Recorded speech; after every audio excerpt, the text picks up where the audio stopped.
Hello guys, it's me Durgesh Patle from It's Your Academy. If you believe you will achieve. हम आपके सामने फिर से हाजिर है एक नई इन्फॉर्मेशन एक नई अपडेट के साथ। तो गाइस, आपने अभी तक हमारे चैनल को लाइक या सब्सक्राइब नहीं किया है तो सब्सक्राइबर बटन पर क्लिक करें और बेल आइकन की बटन को दबाना ना भूलें। तो गाइस, यहाँ पे एमपी बोर्ड ने नया सर्कुलर जारी किया है, फ्रीक्वेंटली आस्क्ड क्वेश्चन। रिजल्ट से रिलेटेड अभी तक बोर्ड से जो भी क्वेश्चन पूछे गए हैं मैक्सिमम, उसका यहाँ पे बोर्ड ने सर्कुलर जारी किया है प्रश्न और उत्तर के साथ। तो step by step each question देखते हैं। क्या हाई स्कूल की परीक्षा आयोजित की जाएगी? सत्र 20-21 में हाई स्कूल मुख्य परीक्षा आयोजित नहीं होगी, कैंसिल हो गई है। इन परीक्षाओं का अधिभार वार्षिक रिजल्ट बनाने में लिया जाएगा। अर्धवार्षिक या प्री बोर्ड, यूनिट टेस्ट, आंतरिक मूल्यांकन। इसको मैंने पहले वाले वीडियो में बहुत अच्छे तरीके से एक्सप्लेन किया हूँ। आप आई बटन में क्लिक करके वाला वीडियो देख सकते हैं। प्रत्येक परीक्षार्थी के प्राप्त अंकों की गणना कितने अंकों से की जाएगी? 100 अंकों से। प्रत्येक विषय में कितने अंकों से अधिभार दिया जाएगा?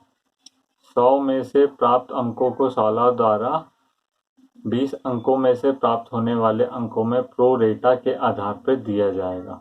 मीन्स 100 में से अगर 80 मार्क्स मिले हैं तो उसको प्रो रेटा के आधार पर कन्वर्ट किया जाएगा 20 अंकों में। अगर आपको 100 में से 80 मिले तो 80 का 20% निकालेंगे तो कितना होगा? 16।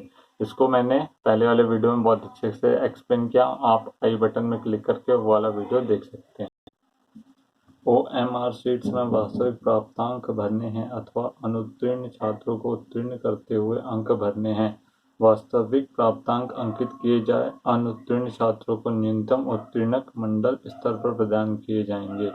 मीन्स जो छात्र अनुत्तीर्ण हो रहे हैं उनको भी वास्तविक अंक ही देना है स्कूल वालों को, और जो वास्तविक प्राप्तांक अंकित किए जाएंगे अनुत्तीर्ण छात्रों को न्यूनतम उत्तीर्णक मंडल स्तर पर प्रदान किए जाएंगे। मतलब मिनिमम पासिंग मार्क्स कौन देगा? उसको मंडल ही देगा, ना कि स्कूल देगा। अर्धवार्षिक या प्री बोर्ड परीक्षा में कितना अधिभार देना है? 50%। यूनिट टेस्ट में कितना अधिभार देना है? 30%। आंतरिक मूल्यांकन में कितना अधिभार देना है? 20%। अर्थात आंतरिक मूल्यांकन के 20 अंक में से प्राप्त अंकों को यथावत रखा जाएगा। किसी विषय में कुल 100 में से 80 अंक प्राप्त हुए तो OMR में कितने अंक भरे जाएंगे? 100 में से अगर 80 अंक प्राप्त हुए हैं तो 1 में से प्राप्त अंक बराबर 80/100, अतः 20 में से प्राप्त अंक बराबर 80/100 गुणित 20 बराबर 16। तो 16 अंक OMR शीट में भरे जाएंगे। इसको मैंने अपने पहले वाले वीडियो में बहुत अच्छे से एक्सप्लेन किया, उसे देखिएगा जरूर। विज्ञान एवं NSQF के प्रायोगिक अंक कैसे भरे जाएंगे? प्रायोगिक अंक परीक्षार्थी के वार्षिक प्रदर्शन के आधार पर OMR में अंक प्रदान किए जाएंगे। प्रायोगिक अंक पृथक से OMR में नहीं भरे जाएंगे, कुल अंकों के आधार पर OMR भरी जानी। मतलब प्रायोगिक के अंक आपको कैसे मिलेंगे? वार्षिक में जो आपका प्रदर्शन रहेगा उसके आधार पर आपको प्रैक्टिकल के नंबर मिलेंगे। अर्धवार्षिक परीक्षा या प्री बोर्ड परीक्षा या आप यूनिट टेस्ट एवं आंतरिक मूल्यांकन के मूल अभिलेख संस्था या समन्वय संस्था में रखना है। मूल अभिलेख स्वयं की संस्था में सील्ड कर रखना है, तो उसको सेफ्टी रखना है, सिक्योर रखना है। बोर्ड कभी भी इसको जांच कर सकता है। बेंचमार्क अंक क्या है? विगत 3 वर्षों में से सर्वश्रेष्ठ औसत अंक साला के बेंचमार्क अंक होंगे। मतलब लास्ट 3 ईयर, स्कूल के लास्ट 3 ईयर का सर्वश्रेष्ठ औसत अंक ही स्कूल का बेंचमार्क अंक कहलाएगा। वर्ष 2021 का अधिकतम परीक्षा परिणाम क्या होगा? विगत 3 वर्षों के औसत अंकों के सर्वश्रेष्ठ से +2% से ज़्यादा नहीं होगा। मतलब लास्ट 3 ईयर का जो भी औसत अंक होगा, सर्वश्रेष्ठ औसत अंक जो भी होगा साला का, उससे +2% ज़्यादा नहीं होना चाहिए 2021 का परिणाम। यदि 3 वर्षों का औसत अंक 72% है तो इस वर्ष साला का अधिकतम औसत अंक कितने होंगे? यदि सर्वश्रेष्ठ औसत अंक साला का 3 साल का कितना निकल रहा है? 72% निकल रहा है, तो 2021 में कितना निकलना चाहिए? 72 + 2%, मतलब 2% ही अधिक होना चाहिए। तो साला का परिणाम कितना निकलेगा? 74%, 74%। इससे ज़्यादा नहीं होना चाहिए। यदि किसी साला में 3 वर्ष के औसत अंक उपलब्ध नहीं है या नवीन उन्नयन साला है, तब औसत अंक कैसे निकालेंगे? यदि 3 वर्षों का उसके पास डाटा नहीं है या फिर स्कूल नया है, तो ऐसी स्थिति में क्या होगा? ऐसी स्थिति में विगत 3 वर्षों के सर्वश्रेष्ठ प्रदेश औसत अंकों को उस साल का बेंचमार्क माना जाएगा।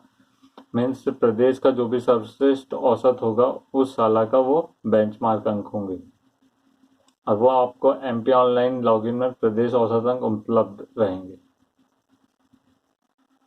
शाला के वर्तमान सत्र के बेंचमार्क अंकों की गणना किस प्रकार की जाएगी? शाला के छात्रों द्वारा प्राप्त वास्तविक अंकों के योग के आधार पर की जाएगी।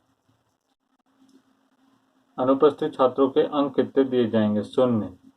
मीन्स जो छात्रों ने अर्धवार्षिक या प्री बोर्ड यूनिट टेस्ट नहीं दिया है, उनके यहाँ पे जो अंक है वो 0 माने जाएंगे, मतलब वो एब्सेंट कहलाएंगे।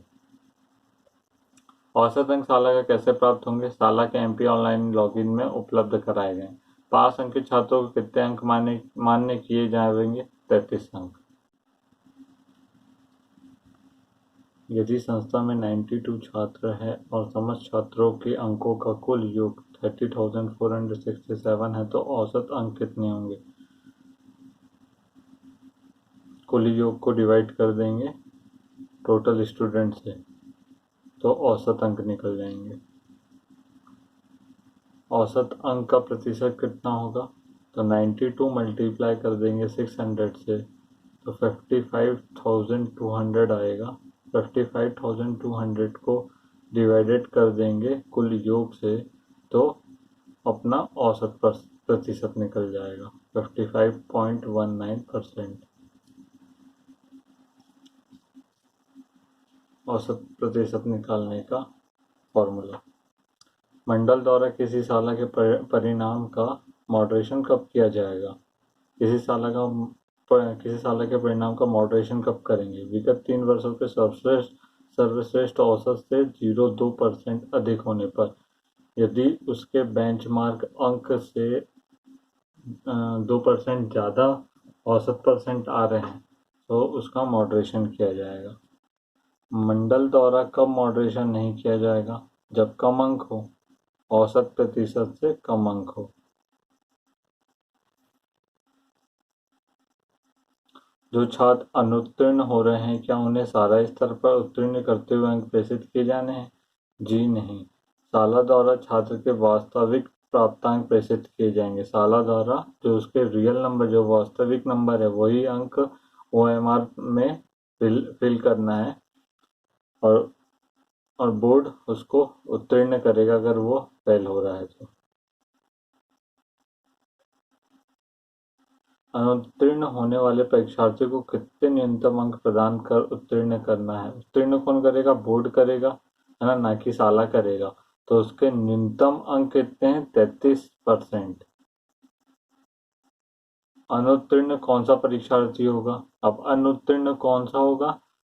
समस्त विषय में अनुपस्थित रहने वाला परीक्षार्थी, मीन्स जिसने अर्धवार्षिक नहीं दिया है, प्री बोर्ड नहीं दिया है, और यूनिट टेस्ट नहीं दिया है, या कोई रिवीजन टेस्ट नहीं दिया है, वो अनुत्तीर्ण होगा। अनुत्तीर्ण परीक्षार्थी पुनः कब परीक्षा दे सकता है? अब वो परीक्षा कब देगा? नए सत्र में देगा, 21-22 में। स्वाध्यायी छात्रों का परीक्षा परिणाम कैसे बनेगा? न्यूनतम उत्तीर्ण 33 अंक अंकित करते हुए अंक सूची जारी की जाएगी। जो प्राइवेट छात्र है, जो प्राइवेट स्टूडेंट है, उनको 33 अंक दिया जाएगा और उनको पास कर दिया जाएगा। बेस्ट ऑफ 5 पद्धति इस सत्र 20-21 में लागू रहेगी? जी हाँ, लागू रहेगी। क्या शाला स्तर पर परीक्षा परिणाम बेस्ट ऑफ 5 पद्धति के आधार पर तैयार किया जाए? जी नहीं। समस्त 6 विषयों के प्राप्तांकों के आधार पर शाला के इस सत्र के औसत अंकों की गणना की जाए, ना कि बेस्ट ऑफ 5 पद्धति के अंतर्गत आने वाले 5 विषय पर। मतलब औसत अंकों की जो गणना बोल रहा है वो 6 विषयों से बनेगी, ना कि 5 विषय से। जो भी 6 विषय में अंक आ रहे हैं उससे औसत अंकों की गणना की जाएगी। अंक सूची में श्रेणी अंकित की जाएगी क्या? जी हाँ, नियमित परीक्षार्थियों की अंक सूची में श्रेणी अंकित की जाएगी। नियमित में श्रेणी अंकित की जाएगी। स्वाध्याय रेगुलर स्टूडेंट जो है उनकी श्रेणी रहेगी और जो प्राइवेट है उनकी कोई श्रेणी नहीं रहेगी। ऑनलाइन OMR शीट भरने की सुविधा कब से उपलब्ध होगी? दिनांक 24/5/2021 से संस्था के MP ऑनलाइन के लॉगिन में। आंतरिक एवं प्रायोगिक परीक्षा की OMR शीट जमा करना कब आवश्यक नहीं होगा? ऑनलाइन अंक प्रेषित करने के विकल्प का चयन करने पर। NSQF के विषय में कितने नंबर के आधार पर OMR शीट्स में प्रो डेटा के आधार पर अंक प्रदान किए जाएंगे? कुल 100 अंकों में से प्राप्त कुल अंकों को 60 अंकों में प्रो डेटा के आधार पर। यदि किसी छात्र के अंक दशमलव में हैं, जैसे 10.8 बनते हैं, तो OMR शीट में क्या अंक भरे जाएं? OMR शीट में अंक पूर्णांक में ही भरे जा सकते हैं। पूर्णांक में परिवर्तित करने हेतु राउंडिंग की जाए, उसको राउंड फिगर में लिया जाएगा। पूर्णांक अंक ही भर सकते हैं OMR शीट में। राउंडिंग कैसे की जाए? दशमलव भाग में 0.5 से कम हो तो दशमलव भाग को छोड़कर पूर्णांक अंकित करें। दशमलव भाग में 0.5 या इससे अधिक हो तो अगले पूर्णांक को अंकित करें। उदाहरण, जैसे 10.4 है तो ये 5.5 से कम है तो इसको 10 ही लिखेंगे। अभी 10.5 है तो ये 11 के बराबर हो जाएगा। अभी 10.5 के ऊपर है, 10.6 है तो इसको भी 11 लिखेंगे, लेकिन 0.5 से नीचे है तो उसको 10 लिखेंगे। क्या ऑनलाइन या ऑफलाइन दोनों पद्धति से अंक जमा किए जाना है? जी नहीं, ऑनलाइन अथवा ऑफलाइन एक ही पद्धति का चयन करें। सो गाइस, ये सारे प्रश्नों के जवाब थे जिसे बोर्ड ने दिया है। अभी भी आपको कोई डाउट हो या कंफ्यूजन हो रिजल्ट से रिलेटेड तो आप मुझे कमेंट बॉक्स में पूछ सकते हैं।